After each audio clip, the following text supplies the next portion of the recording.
Good afternoon. I'm Kevin McCarty, Insurance Commissioner of the state of Florida, and I'd like to take this opportunity to welcome everyone to the Florida Chamber's Annual Insurance Summit. I regret that I'm unable to join you there in person. I have been invited to provide testimony on federal capital standards before a joint subcommittee of the House of Representatives in Washington, D.C., and then I'll be attending the National Association of Insurance Commissioners Conference in National Harbor, Maryland.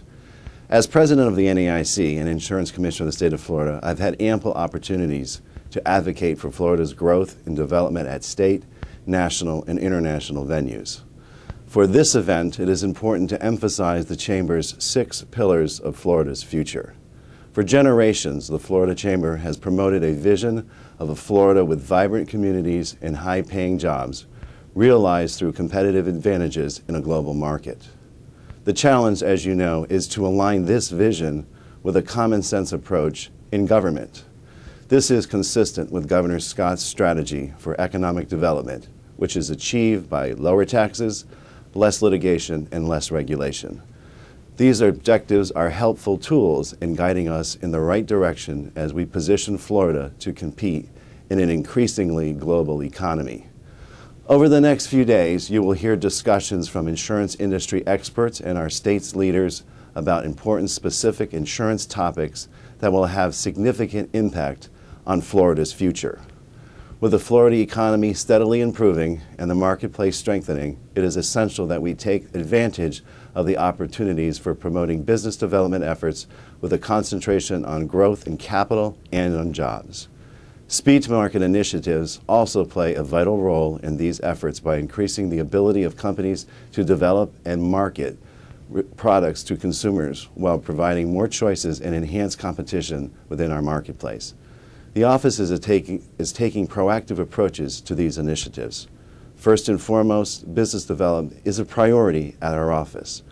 We are working diligently to bring insurers to Florida, and we are pleased to see the Department of Economic Opportunity's 2011 figures reflecting a growth of more than 4,000 jobs in the insurance industry. In June, the office held a one-day industry conference called Successful Strategies for Business Development. We briefed nearly 300 participants on site with another 850 participants via the web. They learned about matters involving legislation, current topics in the marketplace, company admissions, and the development of new lines of business. Additionally, we also continue to review ways of utilizing technology and speed-to-market strategies to become more efficient in the form and rate filing processes. The technology enhancements under review will lessen the burden of companies when they make filings. Furthermore, in April and June of this year, I signed 2 exemption orders encouraging a speed-to-market initiative by allowing insurers to certify that their forms filings comply with current Florida law. In the few months since then, orders have become effective. We have closed more than 700 form filings that otherwise would require more time for review and analysis by our staff. Insurers are finding this streamlined process helpful and we are listening to their feedback to enhance and improve the program in the future. Likewise, we expect a dramatic increase in the number of health insurance filings to our iFile system as a result of changes to the law due to federal health care reform. To prepare for this eventuality and the additional staff resources it will require, a strategic plan has been developed to address this issue. As part of this strategic plan, our office will provide a certification process to expedite the filings for these insurers. This will help to ensure products are ready and available for January 2014, the operational date for the insurance exchanges. Our office also plans to work with the business community on the implementation of other aspects of the federal health care reform in accordance with decisions rendered by the legislature to protect the private market and promote consumer choice.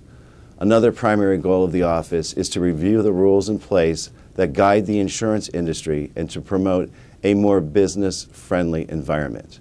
This year, we identified 53 rules for repeal.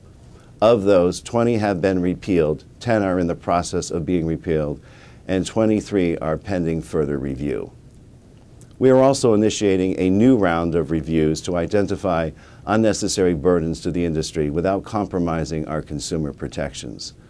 This afternoon, I encourage you to attend a roundtable discussion on personal injury protection insurance reforms, or House Bill 119. Participating on behalf of the office is Ms. Sandra Starnes, Director of Property and Casualty Product Review. Sandra will give an overview of the office's implementation efforts and discuss an informational memorandum we recently released on the PIP medical fee schedule to help clarify a portion of that bill. I encourage all of you to utilize her as a resource in answering any questions you may have about this important piece of legislative reform. Let's turn to a different topic, and let me share some efforts we have undertaken for attracting capital investment to our state. Interaction with domestic and foreign companies, global reinsurers, and investor groups is essential to this process. Establishing these important relationships within our nation and abroad generates interest about opportunities available to businesses in Florida. On a trip with the governor to London, I was able to witness firsthand his diligent efforts to advocate and promote Florida as an attractive place to live and work. Additionally, I also had opportunities to reinforce these same concepts and met with more than 22 companies who are interested in either starting business ventures in Florida or expanding their current capacity in our state. These visits have been fruitful and very productive. As we look more closely at global reinsurance, it is well known that Florida has been a leader in modernizing collateral requirements. We were the first state in the United States to authorize an eligible reinsurer and have since approved 20 of them to operate in our state. This precedent has demonstrated Florida's visionary leadership in promoting a greater flow of capital. I look forward to continuing the dialogue with these companies and governments to establish other business relationships that will benefit Florida. A global discussion warrants the opportunity to highlight the success of the South Florida market and its recognition as an international insurance center. Miami is known as one of the largest financial markets in the United States. Insurance companies with international and specifically South and Central American clientele require a dedicated workforce of highly trained professionals to increase their business presence and operations. To that end, we have been collaborating on a public-private partnership with major insurers in Florida colleges and universities in order to create a risk management insurance graduate program in South Florida region. The purpose is to enhance the quality of our workforce in today's increasingly global risk management and insurance market. Through legislative efforts under House Bill 1101 and 1087, both of which passed the last 2 years, we have seen additional opportunities for the expansion of international insurers to operate from Florida. In the next legislative session, workers' compensation will most likely be an issue where reform efforts are focused. The office has seen a rise in workers' compensation rates in the last 3 years as a result of cost drivers identified by the National Council on Compensation Insurance. The main cost drivers include drug repackaging and facility reimbursement costs associated with inpatient and outpatient care and ambulatory surgical center. The burden of these increased rates on Florida's businesses cannot be ignored, and as we did last year, we look forward to working once again with the legislature on ways to assist in the reform efforts. Let's now take a closer look at Florida's insurance market.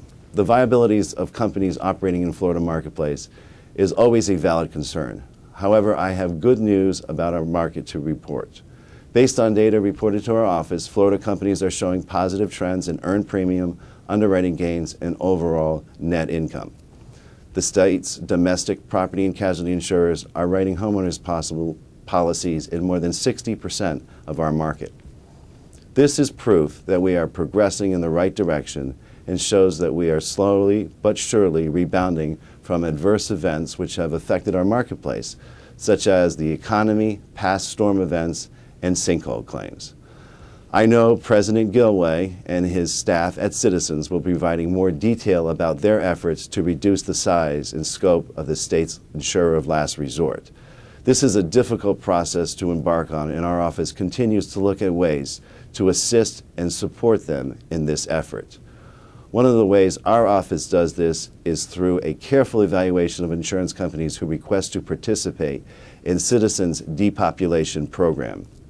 In the past 2 months, the office approved the takeouts of up to 310,000 policyholders at the request of several private insurance companies, most of them Florida domestic companies. We are seeing increased level of interest from companies wanting to participate in this program. This can be further substantiated with the office's recent approval of companies to remove up to an additional 70,000 policies for the month of January. In 2 days, we will have successfully worked our way through another hurricane season. Barring any new developments on this front, it means our state has escaped the impact of a major storm for the last 7 years, even though the effects of several tropical storms have certainly taken their toll on our state and on its residents. You only take a quick glance at the television to see the devastation Hurricane Sandy caused to our distant neighbors on the northern East Coast. We cannot be idle in our own efforts to develop strategies for ensuring Florida's insurance marketplace will be stable enough to meet the needs of Floridians when the next storm hits. In closing, we continue our efforts to evaluate internal and external processes at the office. Our goal is to find more innovative ways to employ techniques and initiatives that will prove valuable in helping us to bring capital to Florida, promote job growth, and enhance business development. As your insurance commissioner, I know the challenges we face in the Florida marketplace are numerous. However, I also know that we have the fortitude and strength to abide by and set higher standards and principles so that we can effectively resolve the issues facing our state. Those 6 pillars for Florida's future will help drive us in the right direction. Thank you to President Brill, members and staff of the Florida Chamber for allowing me this opportunity to speak with you today, and I invite you to enjoy the summit. Thank you very much.